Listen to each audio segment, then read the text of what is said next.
Respiratory syncytial virus America में महामारी के बाद काम के बढ़ते दबाव की वजह से मानसिक तनाव और बीमारी ने बड़ी संख्या में स्वास्थ्य कर्मियों को नौकरी छोड़ने पर मजबूर कर दिया है।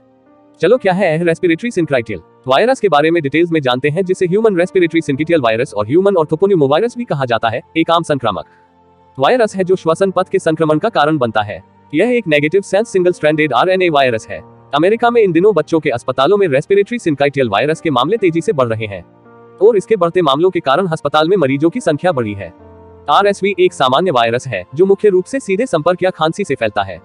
यह आमतौर पर हल्के लक्षणों का कारण बनता है, लेकिन छोटे बच्चों और बुजुर्गों के लिए खतरनाक साबित हो सकता है। अमेरिका के लॉस एंजेल्स में स्थित एक बच्चों के अस्पताल में काम करने वाली एक नर्स के मुताबिक उन्होंने आरएसवी मामलों की इतनी अधिक संख्या कभी नहीं देखी है।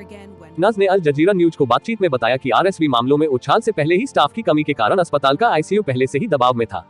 आईसीयू में नर्सों के पास अधिकतम 2 रोगी हो सकते हैं। यूनिट में 24 बिस्तर होते हैं। कई बार उन्हें भरे हुए बिस्तरों की संख्या को 20 तक सीमित करना पड़ता है क्योंकि वहां पर पर्याप्त कर्मचारी नहीं होते हैं। स्वास्थ्य कर्मियों की कमी ने बढ़ाई टेंशन। नाज ने कहा कि अब आरएसवी मामलों के बढ़ने की वजह से इमरजेंसी रूम से आने वाले गंभीर ट्रॉमा मरीजों के लिए पर्याप्त विगल रूम रखना बड़ी चुनौती है। इससे पहले सांस की बीमारी से पीड़ित मरीजों की संख्या 50 से 60% रहती थी, लेकिन इस साल इनके 70% तक पहुंचने का अनुमान लगाया जा रहा है। कोविड महामारी शुरू होने के बाद बढ़ते काम के दबाव की वजह से मानसिक तनाव और बीमारी ने बड़ी संख्या में स्वास्थ्य कर्मियों को नौकरी छोड़ने पर मजबूर कर दिया है। बता दें कि आरएसवी के लिए कोई टीका नहीं है। अमेरिकी दवा कंपनी फाइजर ने घोषणा की है कि वह साल के अंत तक US food and drug administration को एक अप्रूवल सबमिट करेगी। वैक्सीन गर्भवती महिलाओं को दी जाएगी, जो बाद में अपने शिशुओं को एंटीबॉडी पास करेगी। इसके अलावा सिएटल चिल्ड्रेन हॉस्पिटल में पीडियाट्रिक्स के एक प्रोफेसर और एक संक्रामक रोग विशेषज्ञ जेनेट इंग्लैंड ने अल जजीरा को बताया कि उनका अस्पताल भी आरएसवी वैक्सीन के विकास की दिशा में अनुसंधान में योगदान दे रहा है। वैक्सीन के 2023 या 2024 तक बुजुर्ग और हाई रिस्क वाले मरीजों के लिए उपलब्ध हो सकता है। एक्सपर्ट्स की सलाह। चलो आप जानते हैं कि जानकर इस वायरस से बचने के लिए क्या बोलते हैं।